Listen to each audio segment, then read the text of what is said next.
இந்தியாவிலேயே முக்கியத்துவம் வாய்ந்த துறைமுகங்களில் ஒன்றாக இருக்கக்கூடிய ஒன்றாக நம்முடைய வஉசி துறைமுகம் உருவாகும் என்பதில் சந்தேகமில்லை. அது மட்டும் இல்லாம அந்த தென் தமிழகத்திற்கு மிக முக்கியமாக தொழிற்சாலைகளை கொண்டு வர வேண்டும் என்று நம்முடைய முதலமைச்சர் அவர்கள் அந்த கவனத்தோடு அதை மனதில் வைத்துக் கொண்டுதான் பல்வேறு தொழில் முதலீடுகளை அந்த பகுதிக்கு கொண்டு வந்து கொண்டிருக்கிறார்கள்.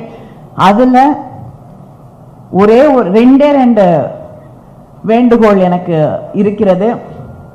தொடர்ந்து நம்ம பெரிய இன்வெஸ்ட்மெண்ட்ஸ் பார்க்கும் பொழுது ஒன்று குஜராத்ல இருந்து வருது, இல்லைன்னா வெளிநாடுகள்ல இருந்து நாம் வாங்க வேண்டிய ஒரு நிலையில் இருக்கிறோம். தமிழகத்தில் இருக்கக்கூடியவர்கள் குஜராத்துக்கு போய் இல்லைன்னா வெளிநாடுகளுக்கு போய் முதலீடு செய்யக்கூடிய அளவிற்கு நம்முடைய தொழிலை தமிழகத்தில் இருக்கக்கூடிய வியாபாரிகள் அதை விரிவாக்கி கொள்ள வேண்டும். ஒரு தன்னம்பிக்கையோடு எங்களாலும் முடியும், இந்த உலகத்தில் இருக்கக்கூடிய மிகப்பெரிய வியாபாரிகள் மற்றவர்களோடு இணையாக நின்று எங்களால் அதை செய்து காட்ட முடியும் என்ற அந்த உறுதியோடு நீங்கள் தொழில் முதலீடுகளை செய்ய வேண்டும்.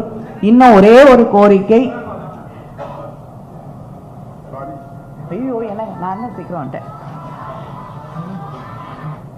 சபாநாயகர் அவர்களுக்கு என்னுடைய வணக்கத்தை தெரிவித்துக் கொள்கிறேன்.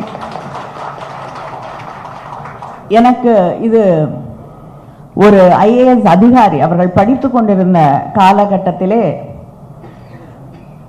அங்க இருந்த அவருடைய வகுப்புல இருந்த மாணவர்கள் கிட்ட, என்ன தமிழ்நாடுன்னா நீங்க தனியா இருக்கீங்க, உங்களுக்கு என்ன அப்படி ஒரு இது எங்களோடலாம் அவ்வளவா இணைந்து செயல்பட மறுக்கிறீர்கள் என்று சொன்னபோது அந்த பள்ளி வகுப்பிலே இருந்த பெயர் பட்டியலை எடுத்து காட்டி, உங்க பேரெல்லாம் பாருங்க, எங்க பேரெல்லாம் பாருங்க,